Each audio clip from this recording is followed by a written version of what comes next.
Et salut, c'est Nico de VTT Plaisir. Aujourd'hui, on va parler d'un casque, le dernier casque que j'ai acheté, le Urge Gringo. Voilà, j'ai un abonné qui m'a demandé de lui faire un petit retour, donc c'est l'occasion de vous faire une petite vidéo sur ce casque. Allez, on y va tout de suite. Dans cette vidéo, je vais vous présenter le casque. C'est un casque que j'ai choisi de prendre d'occasion, et je vais vous dire pourquoi j'ai pris ce casque, dans quel but. Et à la fin de la vidéo, je vais vous faire un peu un retour sur déjà des produits que je vous ai présentés, que je vous avais promis de vous faire des retours au fur et à mesure de l'utilisation. Donc on va parler du sac à eau, on va parler des genouillères et on va parler des grippes. Les grippes que je vous avais fait la vidéo pendant le confinement du montage des grippes ECI. On va en parler, je vous fais un retour un peu là-dessus, comme ça vous êtes un peu au parfum de tout. Allez, la particularité de ce casque, et c'est pour ça que je l'ai choisi en grande partie, c'est que c'est un casque assez ouvert dans sa position jet, bien aéré, vous voyez. Par chez moi il fait très chaud, vous le voyez sur les vidéos, même au printemps on a des fois de fortes températures, donc je voulais vraiment un casque aéré et confortable. On est sur un casque de bonne facture avec un réglage occipital. Vous voyez, c'est un réglage occipital qu'on dit. Voilà. Je vais pas fourcher pour une fois. Donc avec les sangles forcément bien serrés, hein. À l'école de VTT on disait toujours il faut pouvoir glisser 2 doigts dessous la mentonnière. Voilà, on serre jusqu'à l'approche et on dégage un tout petit peu, et là le casque bouge pas, on est bon. Donc ce casque là, j'ai eu l'opportunité de l'acheter d'occasion à Lulu, donc merci Lulu. C'est un casque qui a une valeur neuve actuellement de 130 € à peu près, selon les sites ou selon vos bouclards. On a la possibilité de venir greffer ce petit appendice qui nous sert bien et qui nous sauve bien la mise, c'est-à-dire donc à la gueule de loup pour passer en mode casque intégral. À savoir que ce n'est pas homologué dans des grandes compétitions, on ne pourrait pas vous engager sur un DH. Sur un enduro, j'ai un petit doute, mais je crois que ça doit coincer au niveau en compétition aussi, mais bon, moi j'ai pas d'objectif là-dedans, donc je m'en balance un petit peu pour être poli. Mais c'est ça, c'est ce que j'aime déjà dans ce casque, c'est la polyvalence.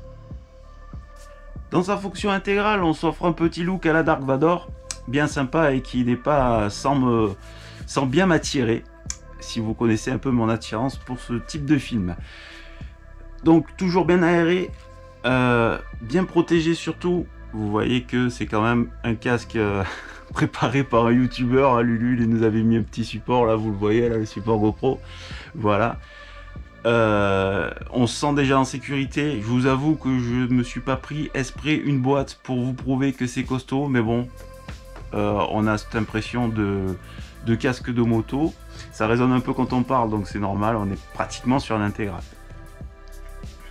Alors à noter quand même 2 petits défauts pour l'instant que j'ai remarqué à ce casque là.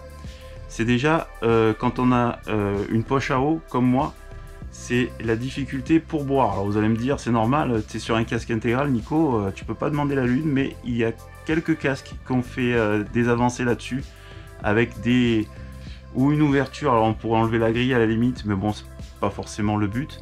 Mais il y a d'autres marques qui ont travaillé sur ce sujet là et qui ont développé des trucs sympas.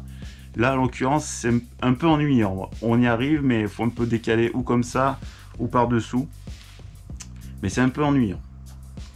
Le deuxième truc, pour l'instant j'y arrive pas, donc je veux pas me ridiculariser à essayer de vous le montrer, je vous le dis honnêtement, j'y arrive pas. C'est à dire de raccrocher la gueule de loup en gardant le casque sur soi. J'arrive pas à le faire moi comme ça. Donc chaque fois je démonte, j'enlève le casque et je le fais, en dehors comme ça. Donc je suis obligé de me décasquer pour venir raccorder la gueule de loup. Si j'y arrive des fois dans une future vidéo, je vous dirai, je vous montrerai. Mais actuellement, je me suis pris 2-3 fois la tête avec et j'ai lâché l'affaire. Moi j'aime bien le look, franchement, j'aime bien, voilà. J'ai mis le petit autocollant qui va bien, autocollant derrière. Voilà, il est tout noir, il existe en plusieurs coloris, hein. J'ai vu qu'il faisait blanc et noir maintenant. Et il y a plusieurs choix. Ça après les goûts, les couleurs. Là. Tac tac, les mousses. Les mousses, moi j'ai trouvé bien. J'avais un Endura avant, bon, qui était quand même un Endura entrée de gamme, donc on comparera pas, mais l'épaisseur, ça n'a rien à voir. Voilà. Après Endura, ils doivent faire des intégrales, quoi. Je sais pas d'ailleurs si on dit des intégrales ou des intégraux, je pense que ça doit être des intégrales. Hein. Endura doit en faire des sympas aussi, mais je connais pas. Et vous voyez quand même, il est bien aéré quoi. Pour le sud de la France, pour les garages, ça va le faire quoi. Là on a roulé déjà, vous avez vu les vidéos, ça tapait dur déjà, on était pas loin des 30 degrés, impeccable, même en intégral. Alors voilà, on a fini la descente. Et non, c'est pas vrai, hein, c'est une image, c'est pour vous montrer. J'ai pas fait de descente, je suis en espadrille. Je sais je sais pas si vous l'avez vu sur la vidéo, je sais qu'il y a le Captain qui est un grand fan des espadrilles aussi. Voilà, coucou à toi. Bon, donc on a fini la descente. Hop, on appuie là. Vous avez vu, ah, on a deux boutons, donc vous appuyez dessus. Tac tac, le truc se pivote. Et bon là, il est sauté. Mais des fois c'est un peu viril, c'est-à-dire qu'il faut, voilà, faut tirer, mais faut tirer quoi, pas faire semblant. Par contre c'est voilà, c'est du casque de bonhomme. faut tirer, faut clipser quoi. Pour remettre, alors je vous fais en direct, il n'y a pas de coupe, il n'y a pas de montage, et en règle générale des fois je galère. Alors le piège du débutant que j'ai eu beaucoup, c'est les lanières dehors comme ça. Alors là, si vous mettez les lanières dehors, vous allez galérer longtemps, pardon. Ça m'est arrivé, hein, je vais pas honte de le dire. Tac, tac. Donc vous les mettez à l'intérieur. Hop. On va clipser notre gueule de loup.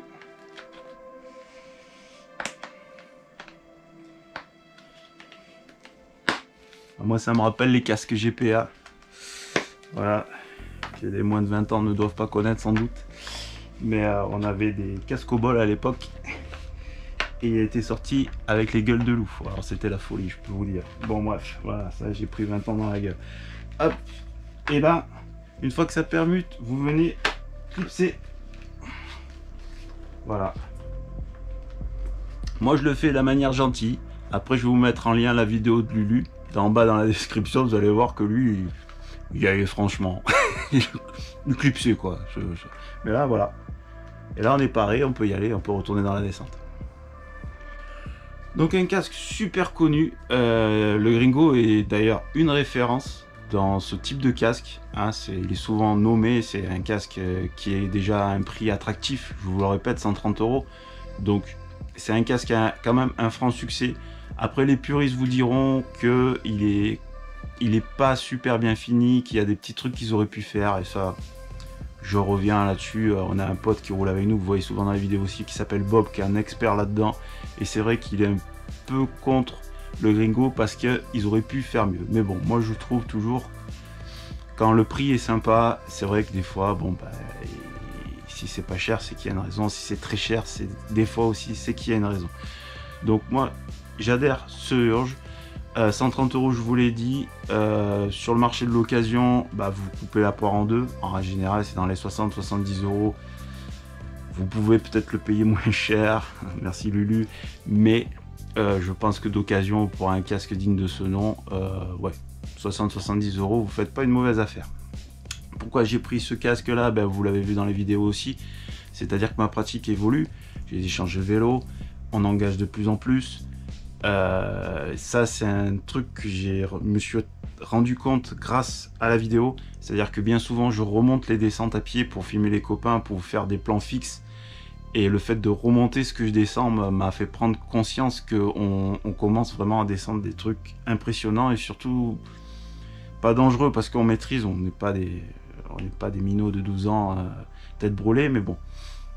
On peut tomber, ça m'est arrivé, vous avez vu dans les vidéos aussi que ça m'arrive, donc je voulais une protection quand même du menton, des dents, quoi, parce que bon, les dents, je vais essayer de les garder encore un petit peu, ça peut servir. Comme d'habitude, j'ai encore trop parlé, mais bon, on s'en fout, hein, c'est ma chaîne en même temps, hein, je fais un peu ce que je veux. Donc un petit retour sur les genouillères, les K-Sleeve, quoi, sleeve, je sais pas. Hein. Agréablement surpris, ça vraiment c'est très abordable niveau prix. C'est alors on a discuté avec Fernand qui commençait à penser aussi à se protéger la dernière fois, et Eddy aussi, parce qu'ils se rendent compte eux aussi qu'ils commencent à engager et qu'ils ont besoin de protection. Et franchement ça, allez, la première sortie vous allez la sentir, la deuxième un peu moins, et à partir de la troisième vous sentez plus rien. Et je compare avec beaucoup de potes, notamment Marc, que vous avez vu dans plusieurs de mes vidéos, qui a les modèles au-dessus avec les scratchs. Et Marc a tendance à se les retrouver sur les chevilles, dans les montées, je parle là pas en descente, dans les montées, elles ont tendance à descendre, alors que celle-ci, je vous promets, pourtant il n'y a pas de réglage, mais si vous prenez la bonne taille, moi je suis pas embêté. Autant par-dessus un cuissard long, on va dire, ou sur des jambières, si vous mettez un short, vous pouvez continuer à mettre un short, c'est un grand débat avec Alex, hop, je pars pas dans ce sujet-là, mais par-dessus un vêtement, ça tient. Et sur la peau même, alors ça tient encore mieux parce que voilà, vous avez ces petits films un peu plastifiés, élastiques là, et ça c'est limite ventouse quoi. Non franchement, très bon produit, moi j'en suis super content de ça. Allez, on enchaîne sur le sac à eau Rock Rider. Le sac à eau Rock Rider que je lave pas assez souvent d'après Lulu. Ben pareil, super content, et vous voyez dans la vidéo, je vous mens pas, je l'ai encore, et c'est vrai que je suis pas très soigneux, je lave pas à chaque sortie quand même, on n'a pas trop de boue non plus, donc je vais pas laver un sac s'il est pas sale quoi. Mais la contenance très bien, je mets pas mal d'affaires dedans.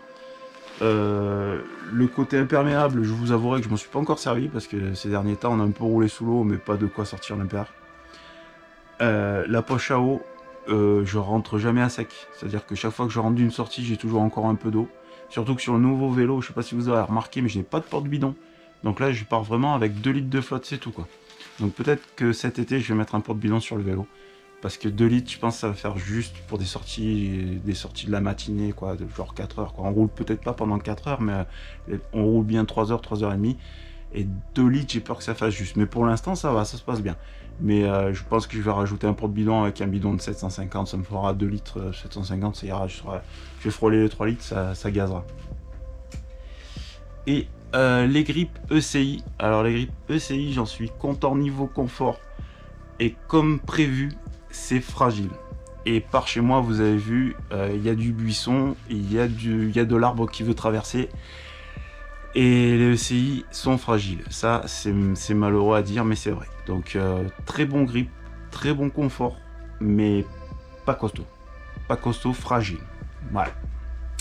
Il fallait bien qu'il y ait un petit hic. Ah, voilà, c'est sur les ECI que c'est tombé. Voilà les amis, j'ai envie de vous dire. Voilà, j'espère que j'ai répondu aux questions que se posait mon abonné. Parce que vous savez que sur VTT Plaisir... c'est ma chaîne, mais c'est pas que ma chaîne, et quand vous avez une idée, une envie, vous posez une question sur le VTT, j'entends, et ben j'essaye de répondre le plus possible. Donc là, j'espère que j'ai répondu à la question. Je souhaitais aussi vous faire un petit retour sur le matériel que je vous ai présenté. Il y en a d'autres, je vous ferai peut-être un retour à l'occasion d'une autre vidéo. Hein, on va prendre l'habitude ensemble là, de revenir un peu sur les produits présentés pour voir si c'était des bons choix ou pas. On peut faire des bêtises aussi, ça nous arrive. Aussi, dans un souci de copyright, parce que ces derniers temps, il y a du copyright, je vais vous mettre dans la description toutes les vidéos des copains qui ont traité de ce casque-là, parce qu'il n'y a pas de raison. Je ne pense pas m'être trop inspiré de leurs vidéos, mais je vais quand même vous mettre les liens, notamment Lulu, parce que c'est plus qu'un pote maintenant, ça devient vraiment un ami, et Alex aussi. Et je crois qu'Aurel aussi avait fait une vidéo là-dessus, et je vais fouiller un peu dans toutes mes connaissances, voir s'ils ont sorti des vidéos sur le Urge Gringo. Si des fois c'est le cas, je vous mets les liens en bas dans la description, comme ça, pas de bagarre, et honnêteté jusqu'à la fin. Hein, on fait du YouTube, on fait ça pour le plaisir, on fait pas pour se battre avec les copains. Voilà, si cette vidéo t'a plu, eh ben, lâche ton plus beau pouce bleu. Abonne-toi, partage la vidéo si tu veux, parce que c'est vrai que ces derniers temps je vais essayer de lever un peu le pied avec Facebook. Mettez-moi en commentaire d'ailleurs si vous êtes comment dire responsable de groupe ou quoi, ou si ça vous prend un peu la tête qu'on partage de manière aussi impressionnante sur Facebook, parce que c'est vrai que c'est peut-être pas nous qu'on a inventé ça, mais c'est vrai que on s'en est beaucoup servi. Moi, j'essaye de lever un peu le pied sur Facebook, parce que je me mets à la place des viewers, et voir 500 fois en suggestion la même vidéo, ça peut ressembler à du martèlement. Donc dites-le sur le commentaire si on vous prend la tête ou quoi. Moi, sur les avant-dernières vidéos, j'ai essayé de me limiter à 5 groupes, partage de 5 groupes. Et là, ben voilà, c'est un peu comme... j'ai repris. Là, la dernière vidéo, je crois que je l'ai partagée sur plus de 10 groupes. Donc voilà, dites si c'est trop, ou si justement, si vous êtes modérateur d'un groupe, vous pensez que ça vous fait du flux ou quoi, et que vous encouragez ça, moi, il n'y a pas de problème. Du moment que j'ai des responsables de groupe qui me disent vas-y diffuse, au contraire on est friand de tes vidéos, il n'y a pas de problème, mais je souhaite un échange quand même, comme ça je vous prends pas trop la tête. Bon, j'ai fait une grande vidéo, je suis parti dans tous les sens, c'est comme d'habitude. Allez, ciao, et surtout faites du vélo.